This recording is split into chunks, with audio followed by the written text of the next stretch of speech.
Across town, in a windowed conference room, Chief Marcus Hall watched the clip once. Once was enough. He set the phone down like it weighed more than steel, and an aide, hands shaking, didn't have to say a word. He left the meeting. No script. No press team. Badge on his chest, restraint holding back something hotter than the spilled coffee.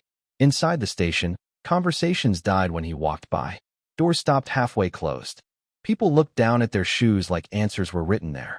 Rollins, he said later, in the briefing room. Sit. Deputy Chad Rollins chewed gum. Smirked like boys do when they think they're the only ones who've seen a locker room. Something about a form I missed? You poured coffee on a woman this morning. Marcus' voice didn't rise. Cold as a temperature, not a tone. She, Rollins started, then stalled. She's 64, Marcus continued. Retired teacher, and the person who raised your police chief. I didn't know, Rollins said quickly. No, Marcus said. You didn't. And that's not the problem. The problem is you didn't think she mattered. He slid a still from the video across the table. Gloria's face, dignified and drenched. Administrative leave. Effective immediately. Internal affairs will be in touch.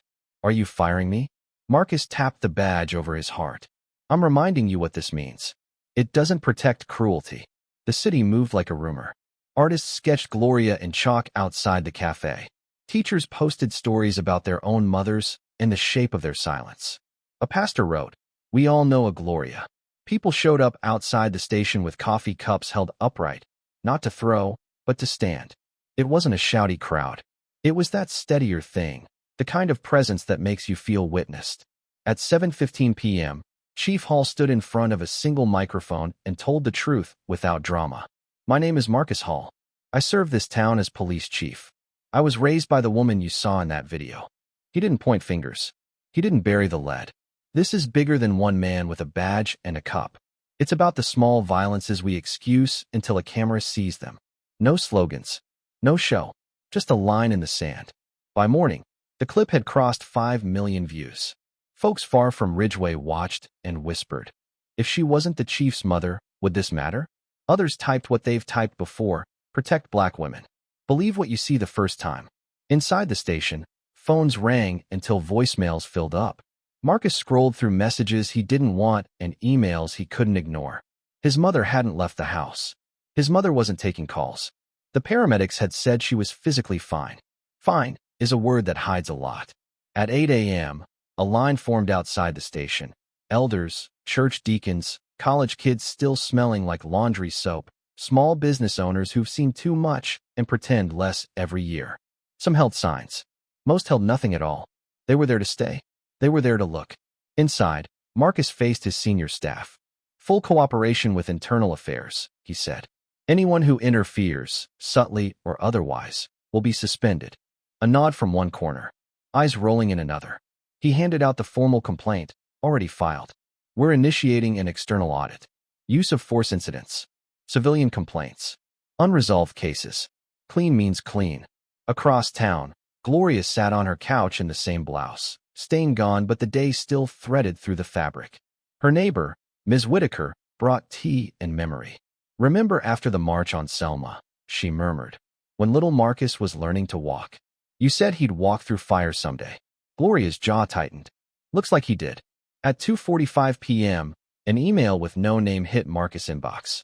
Subject line, Coffee Cop's History. No text. Just attachments. 3 civilian complaints. 2 internal memos stamped in no further action, and a trainee's unfiled report about Rollins' traffic stop where an elderly Latino man was yelled into silence, then cited on a lie. Reopen everything, Marcus told Internal Affairs. Start there, and flag Rollins. By 5 p.m., the press lights were back. This is not a moment, Marcus said, holding a folder. It's a reckoning. He lifted the stack. These are complaints ignored or buried. That ends now. As dusk fell, folks lit candles outside. Children passed hand-cut flyers that read "Say her name, Gloria Hall." Someone wrote in chalk across the cafe window. "SHE didn't need to raise her voice. We finally raised ours." By sunrise, the basement archives breathed like an old animal waking. Metal drawers groaning, paper dust rising in threads of light. 10 years of complaints. Thousands of pages. Boxes with faded marker labels that said plenty by saying too little. Laptops on folding tables. Highlighters bleeding neon truth. Officer Janine Morris arrived with black coffee and a clipboard heavy as a promise. Over 200 unresolved complaints, she reported. Sort by officer, Marcus said. Patterns on top. Within hours, 23 cases were flagged. 7 involved the same 2 names. 3 were signed off by supervisors who had also dismissed the complaints. Judge, jury, and eraser. Word traveled down hallways. Officers whispered. Some were scared. Some were mad. A few, Reynolds, Morris, Cole, stood a little taller, like their spines had been waiting for this day. That afternoon, a girl in braids arrived at Gloria's door with a shy bouquet of daisies. Mrs. Hall, she said, voice careful but clear. I'm Jada. I filmed it. I wasn't trying to go viral. I just couldn't not do something. You did something brave, Gloria said, squeezing her hand. You gave the truth a witness. Near sunset, a retired sergeant slid into a diner booth across from Marcus. 30 years on the force. Coffee black, like always. He pushed a sealed envelope across the table. You're digging up bones, he said. Some of them belong to men this town still calls heroes. Marcus didn't flinch. Then we tell the truth about what hero means. Inside the envelope, names, dates, notes, breadcrumbs leading back to the place where silence learned to pass as order. By the time the streetlights buzzed awake, 7 officers were on Marcus' desk with enough smoke to mean fire.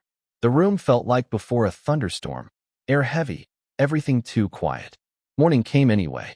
At 7 a.m., Marcus taped a printed sheet to the public bulletin board just inside the station doors. Bold title, 7 names, 7 badge numbers, 7 case summaries. A handwritten note beneath it in a steady hand. No justice without truth. No trust without transparency. By 7:11, someone had snapped a photo. By 7:30, the post had been shared 12,000 times. By 9:03, the lobby was full and microphones waited. Did you authorize the list? A reporter asked. Yes, Marcus said. Do you regret it? No. Chief, doesn't this undermine morale? Morale built on silence isn't morale, he said. It's complicity. A sergeant turned in his badge by lunch and called the cameras to meet him at the door. Some booed. Some clapped. The city kept breathing. That evening, a woman stepped out of the crowd with a photo of her son. He filed a complaint 3 years ago, she said. It vanished. Today I saw the officer's name on your list. Thank you. Marcus nodded once. They didn't hug. They didn't need to. Back inside, uniforms were muttering in corners. A captain's jaw worked like he was chewing gravel. A rookie refused to take a shift with anyone on the list. The mood wasn't just tense. It was split. And still, the board filled. Names and dates and the weight of a decade that was suddenly, finally, too heavy to pretend not to feel. He tried to humiliate her in front of a room full of strangers. What he didn't know? The world, and her son, were watching. Before we continue, please subscribe to the channel and let us know where you are listening in the comments. It wasn't the heat that made her flinch. It was the silence. No gasp from the corner table. No apology rolling off the badge. Just the hush of a uniform tipping a cup and the soft hiss of hot coffee soaking a beige blouse, turning it the color of ash and shame. Somewhere a spoon hit porcelain. Clink. And the whole café carried on like the room hadn't just watched a man in power humiliate a woman who looked like somebody they loved. She didn't cry out. Didn't blame. Didn't blink much, either. She just looked up at him, not with anger or fear, but with recognition. Not his face. His type. Across the room, a teenager lifted a phone. The lens caught everything. The stain blooming. The badge number. The set of her mouth. The way the officer's smile didn't reach his eyes. 38 seconds later, the world would know his name. But right then, the Morning Brew Cafe still smelled like cinnamon scones and weekday routines, and the woman the regulars called Ms. Gloria was sitting at her booth the way she had every Wednesday at 8:15 for the last 3 years. Quiet gray sneakers, floral scarf tucked neatly into a coat, notebook under her arm, black coffee with 1 sugar and no cream cooling in front of her. Gloria Hall, 64, widow, grandmother, retired special education teacher. The kind of person who mails birthday cards on time and presses wildflowers inside cookbooks because recipes should have memories, too. Ma'am, the deputy said, standing a little too close. You mind moving? She blinked. Pardon. He didn't repeat himself. He didn't need to. He stared at the window booth, then at her, like the chair had a deed with his name on it. I always sit there, Gloria said softly.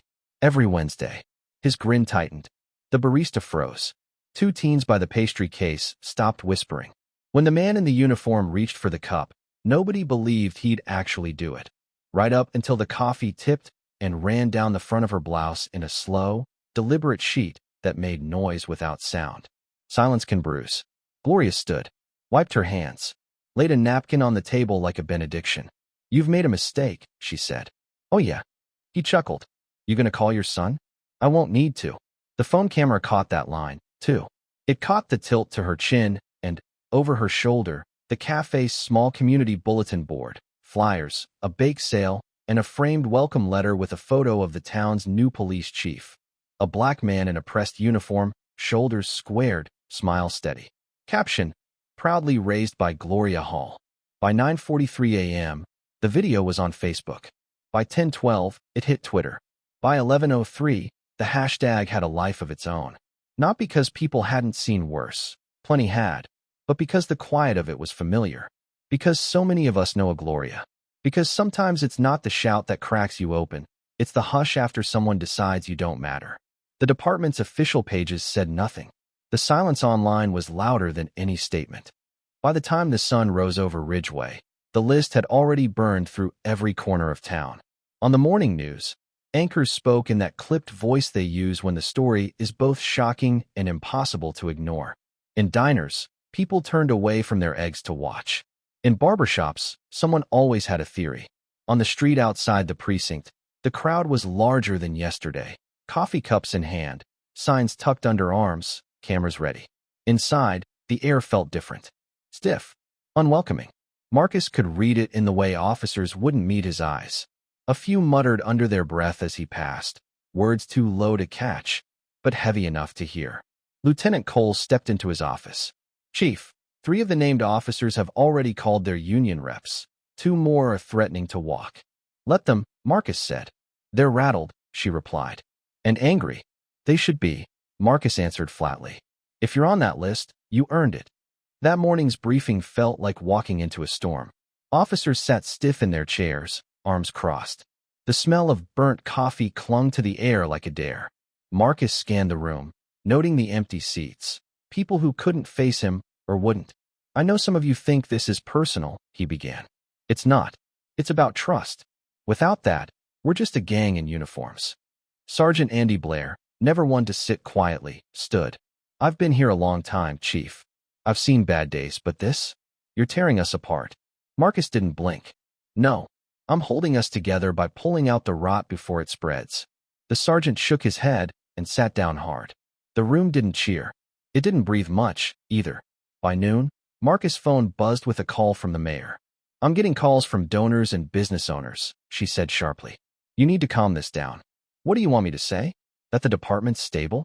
It's not. Not yet. Then make it sound like it is. He hung up without promising anything.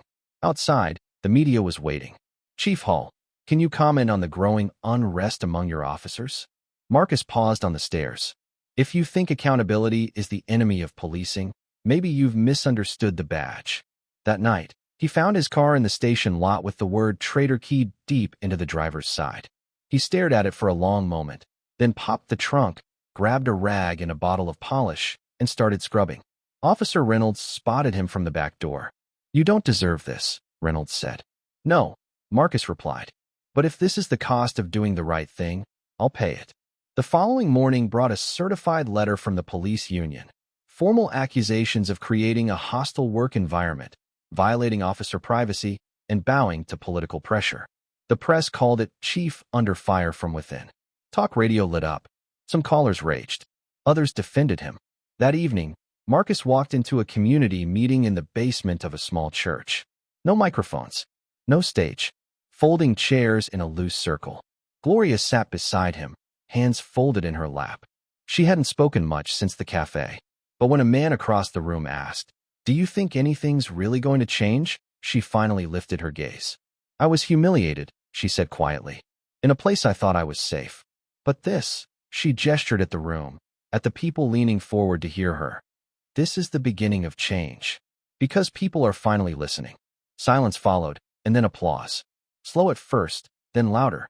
Marcus felt something he hadn't felt in weeks. Momentum. By Friday, whispers spread of a no-confidence vote. Officer Morris stopped by his office. They're counting heads, she warned. If they get the majority, it goes to the council. Marcus nodded. Let them. You don't care? I care, he said.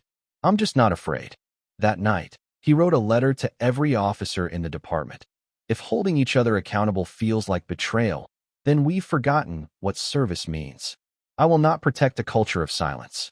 I will protect this city, with or without your permission. Some officers skipped roll call the next morning. Others went silent on the radio. A few joked in coded language. But some, like Reynolds, Morris, and Cole, stood taller.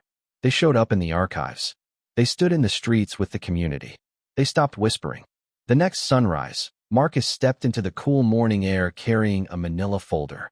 He pinned a new sheet to the bulletin board. Officers under formal review, 7 names. The ink was still drying when the first civilian stopped to read it. By 7:30 a.m., it was online and the town was officially on fire again. At 2:45 that afternoon, a courier delivered another envelope. No return address, just Marcus' name in block letters. Inside was a single sheet of paper, 1 name, a badge number, and 3 dates. Corporal Daniel Creel. The incidents all looked the same. Excessive force, evidence fabrication, unlawful detention. All marked, resolved internally, no further action. Creel hadn't been on the original list, but maybe he should have. Marcus went straight to the archives. After an hour, he found it. A dusty disk labeled with the date of one of the incidents. He loaded it into the oldest desktop in the squad room. No audio, just a black sedan pulled over on a rural road. Officer Creel approached. The driver, a young black man, rolled down the window. Creel gestured aggressively, then shoved him against the car.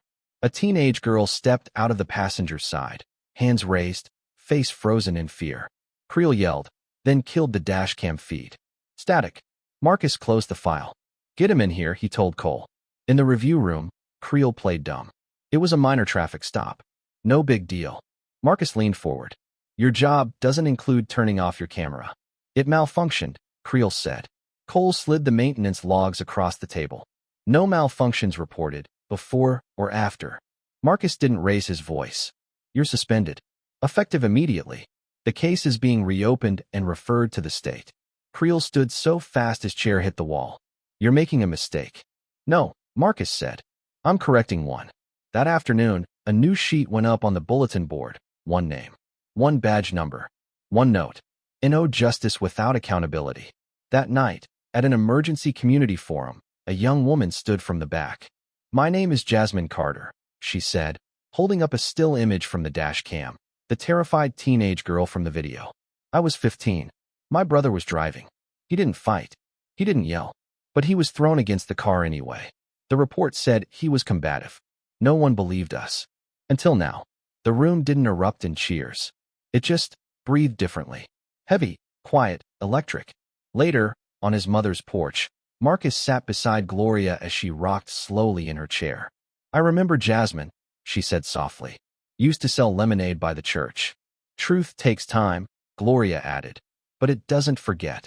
The next morning, Marcus posted a new policy. Every use of force incident to be reviewed by a civilian board within 30 days. He laminated the notice himself and taped it right next to Creel's name. By evening, word had reached the mayor. You've rattled the wrong cages, she told him in her office. The council's drafting a proposal for an external oversight committee, not under your office, under theirs. A leash, Marcus said. Call it what you want, she replied. They're nervous. Good, Marcus said. They should be. The mayor didn't waste time. I agree with what you're doing, she told Marcus. But if I'm going to stand up for you, I need more than a list of names and grainy footage. I need a case so strong it survives every attack they throw at it. You want proof you can take to war, Marcus said. I want something they can't twist, she replied. Back at the precinct, Marcus called in Cole. I need a full timeline, he said. All cases in the last 10 years that fit the pattern.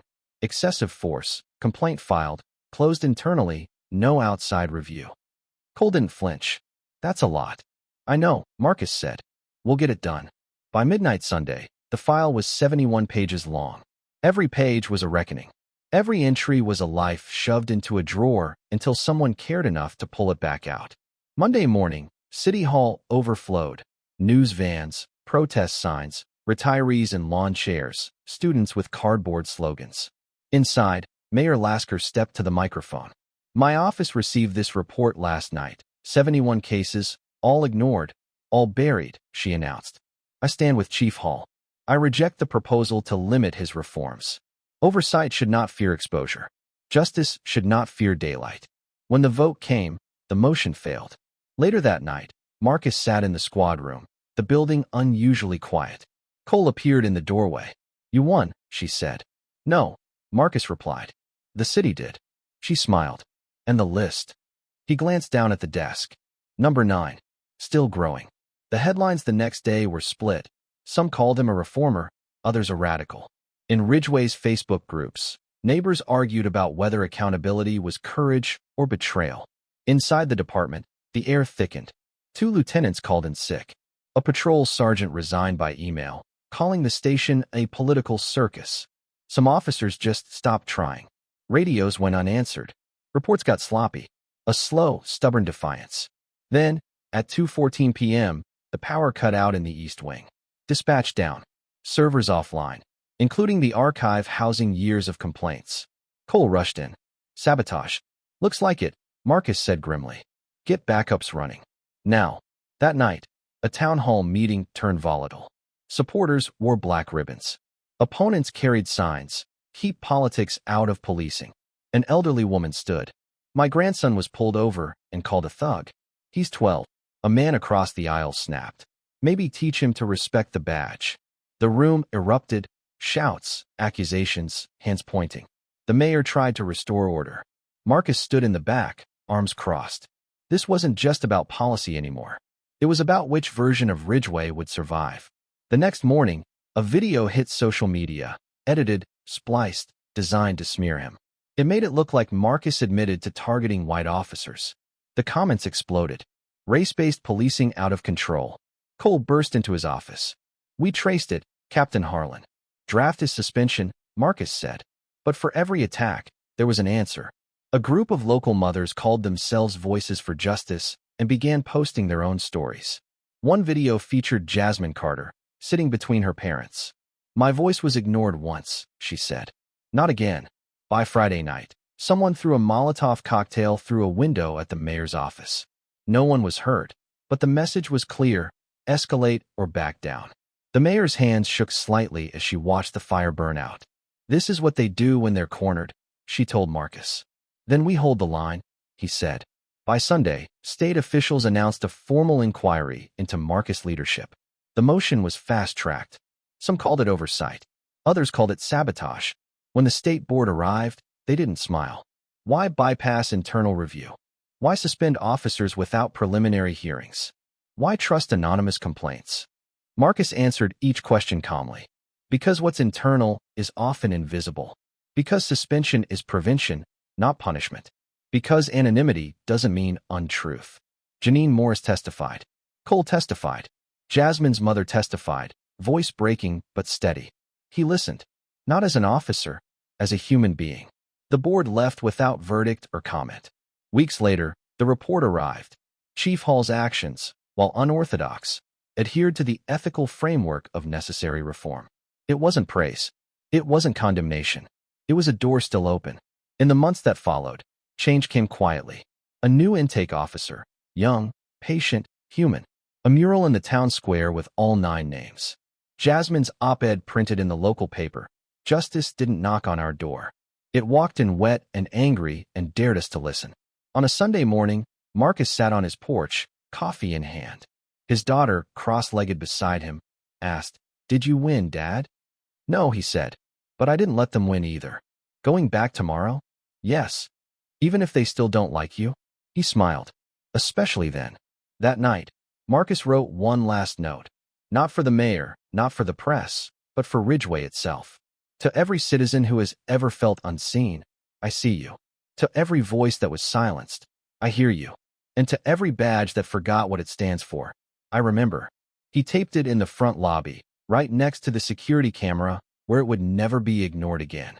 The next morning, the town hall was filled with students. One girl, no older than 10, raised her hand. "Why did that officer pour coffee on your friend's mom?" Marcus knelt beside her.